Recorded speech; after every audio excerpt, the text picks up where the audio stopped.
All right, so good evening, everyone. So good Thursday evening, and welcome back. I'm Wesley Campbell, and welcome back to JPCE Watchdog News. Whether you're joining us for the first time or you're a returning viewer, I always appreciate you all tuning in for the love and support. So be sure to like, share, subscribe, and also follow me on Facebook, Jared Campbell, for real, unfiltered news and updates. Tonight's report will cover critical events shaping our world as we speak, from North Carolina's slow flood recovery to California's wildfires. We'll analyze the U.S. economy, global tensions, and political maneuvering that mainstream media refuses to challenge. No spin, no theatrics, just the truth. Let's get ready for tonight's report. So we're going to begin by talking about North Carolina. I wanted to know what was going on in North Carolina. I haven't heard much about it. So North Carolina flooding and recovery progress. In the aftermath of Hurricane Helen, which struck western North Carolina in September 2024, recovery efforts are ongoing. Governor Josh Stein, who assumed office last week, has initiated measures to expedite rebuilding. He signed 5 executive orders in Asheville, North Carolina, focusing on temporary housing and repairing private roads and bridges. These orders empower the Department of Public Safety to acquire up to 1,000 temporary housing units and allow the Division of Emergency Management to contract repairs without the usual procedures. Additionally, a new Governor's Recovery Office for Western North Carolina and a Division of Community Revitalization has been established to oversee all these efforts. Despite these initiatives, challenges persist. 3 months after the hurricane, many communities still grapple with the aftermath. Nonprofit organizations have also stepped in to assist, but progress remains slow, especially in certain areas. For an instant, visible advancements along the main road are limited in Savannah, North Carolina, highlighting the required extensive work to be needed. California wildfires updates progress, fatalities, and political backlash. The wildfires in Los Angeles have resulted now in 25 fatalities and widespread destruction, with thousands of homes lost and approximately 90,000 residents are without electricity. Economic losses are estimated to exceed $250 billion, potentially making this the most expensive natural disaster in U.S. history. We all know that criticism has been directed at California's leadership regarding the state's preparedness in response to wildfires, particularly Governor Gavin Newsom and Los Angeles Mayor Karen Bass. President-elect Donald Trump and Elon Musk both have publicly criticized the response efforts, contrasting the regulatory approaches of Democrats and Republicans. In the response to this, Newsom has called for an investigation, right, to some of the problems that have been going on there. Now let's move on to the U.S. economy. The U.S. economy continues to show signs of resilience. In December 2024, retail sales increased by 0.4%. following a 0.8% gain in November. This growth is attributed to rising purchases of car sales, furniture, and sporting goods. The unemployment rate is 4.1%, with increasing wages supporting consumer spending. However, high inflation continues to constrain lower income families. That is true. Central U.S. investment banks have reported significant profits in the fourth quarter of 2024, driven by increased deal-making and stock trading. JP Morgan's Chase profits surged 50% to $14 billion, marking an annual profit record of $58.5 billion. Wells Fargo profit rose 47% to $5.1 billion, while Goldman Sachs saw a more than twofold increase in the quarterly profit to $4.1 billion, its highest in 3 years. Citigroup reported a net income of $2.9 billion, a recovery from the previous year's loss. Bank executives have expressed optimism for 2025, citing the incoming Trump administration's favorable economic outlook and pro-growth policies. However, they also caution about potential inflation and geopolitical risk. Political and government news. In his final address as president, Joe Biden warned of emerging oligarchy in the United States, highlighting the concentration of wealth and power among tech industry leaders.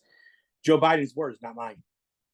He emphasized the risk of misinformation and the erosion of free press. Reflecting on his presidency, Biden cited achievements such as post-pandemic economic recovery and support for Ukraine, while acknowledging divisions caused by Middle East policies. He called for a collaboration between administrations to implement a ceasefire agreement negotiated with Hamas. We'll get more into that as we move on. President-elect Donald Trump, nominee for CIA Director John Ratcliffe, has pledged to eliminate political bias within the agency and refocus national security threats, particularly those in China. During his Senate confirmation hearing, Ratcliffe emphasized restoring the CIA's primary foreign intelligence collection mission.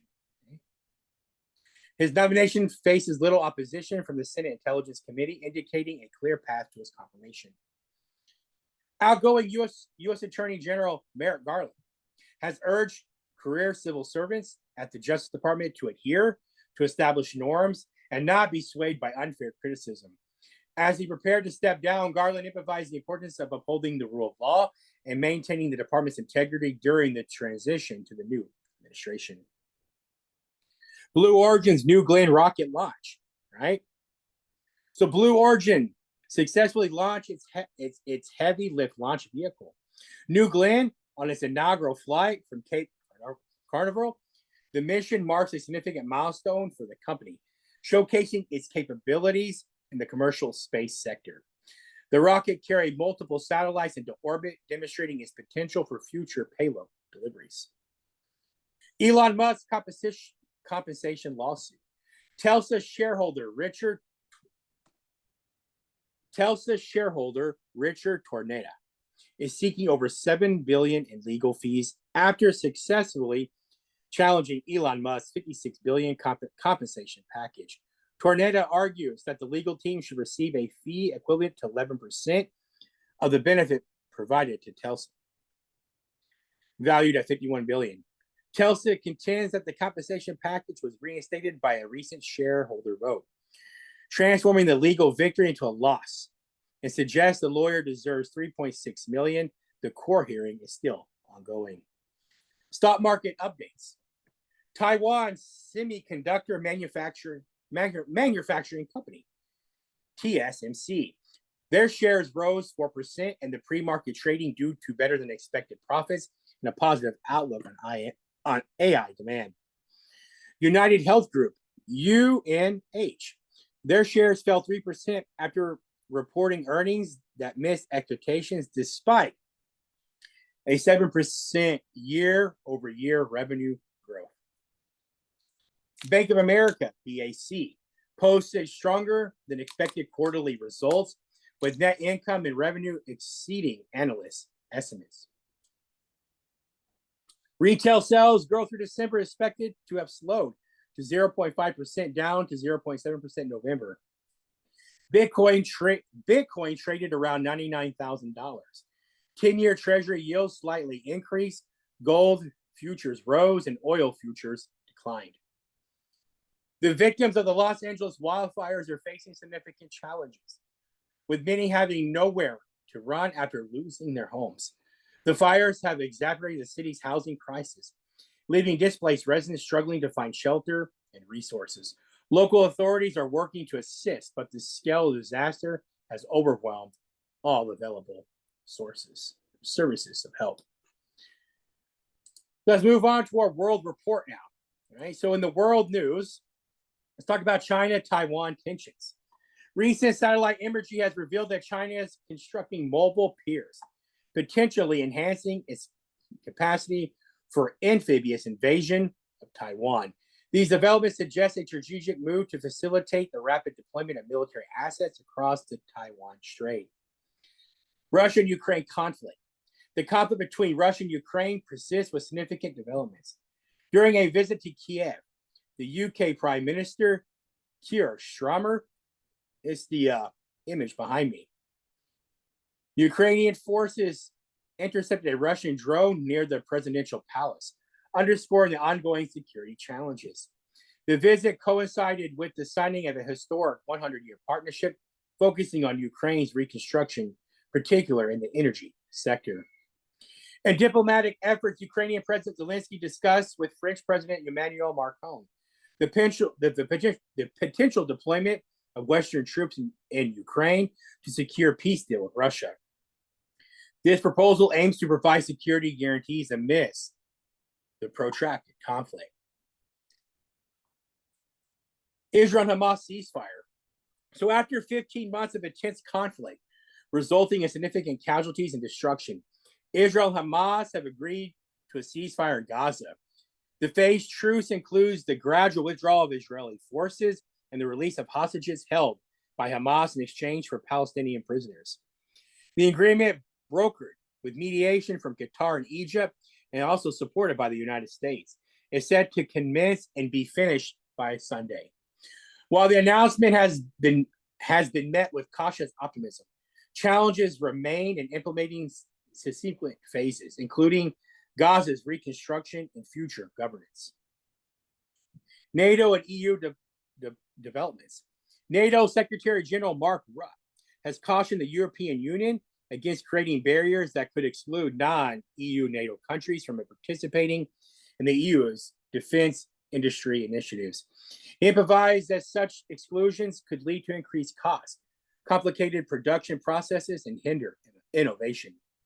Rutte highlighted the importance of cooperation with non-EU NATO allies, including the United States, Britain, and Turkey for Europe's security.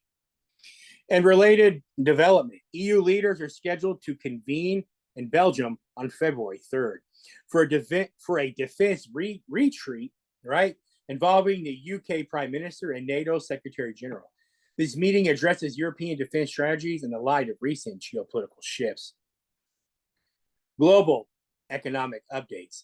The World Bank reports that global economic growth remains steady at 2.7% for 2025 and also 2026. Consistent with the previous 2 years, but slower than the 2010-2019 average, right? Interesting. The growth rate is insignificant to alleviate global poverty, particularly in developed economies where slower growth hinders poverty reduction. Global inflation is expected to reduce to 2.7%, aligning closer to the central bank targets. Developing economies face sluggish investment, high debt, climate change costs, and increasing protectionism. Additionally, the World Bank warns that global growth faces serious headwinds, including trade conflicts that threaten to intensify inflation and maintain high interest rates. The stagnation in growth among the poorest nations complicates efforts to reduce poverty. The bank emphasizes the persistent inflation could delay interest rates cuts by central banks, and developing economies are projected to grow at their slowest rate since 2000, with a projected growth of 4%. Let's talk more about China, Taiwan. So with the construction of mobile piers, recent satellite imagery, right? We talked about that. Increased military exercises. China has escalated its military activities around Taiwan, conducting large-scale drills and simulated naval blockades. The Joint SWORD 2024 exercises involved coordinated operations by the Army, Navy, Air Force, and Rocket Force in areas surrounding Taiwan and its outlying islands. These maneuvers are perceived as a demonstration of Beijing's growing determination to assert its claims for Taiwan. Undersea cable protection. Taiwan's defense minister announced that the Navy would assist the Coast Guard in protecting undersea communication cables following an incident involving a Chinese-linked ship suspected of damaging a cable north of Taiwan. This move underscores Taiwan's concerns over potential gray zone activities by China aimed at undermining its infrastructure without engaging in direct conflict. Trade restrictions. China has imposed provisional duties ranging from 3.8% to 74.9% on imports, right? Which includes things like plastics used in automated parts, electronics, and medical equipment from the United States, European Union, Japan, and Taiwan. This decision follows a 9-month anti-dumping investigation and reflects the broader context of trade tensions between China and these regions. Political statements and international relations. I've mentioned this before. In his New Year address, Chinese President declared the reunification with Taiwan is inevitable and that no external force can prevent this. He emphasized the bond between the people on both sides of the Taiwan Strait, reinforcing Beijing's longstanding position on Taiwan. Legal proceedings in Hong Kong.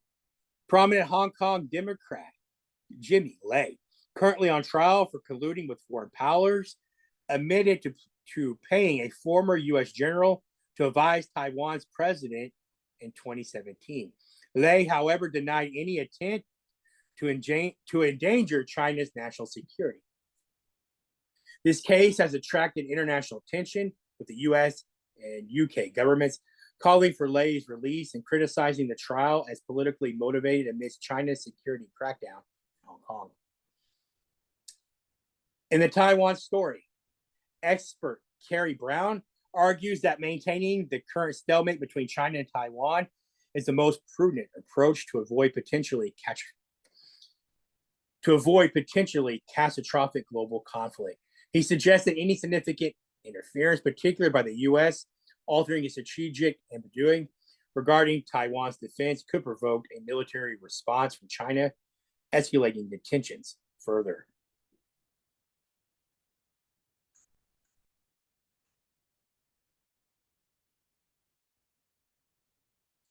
Here we go.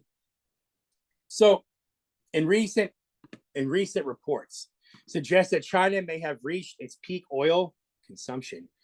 Factors contributing to this decline include the country's property crisis, a switch from diesel to liquefied natural gas, LNG, for trucks, and the rising number of electric vehicles. This shift has significant implications for global oil demand, potentially leading to slower growth and lower oil prices.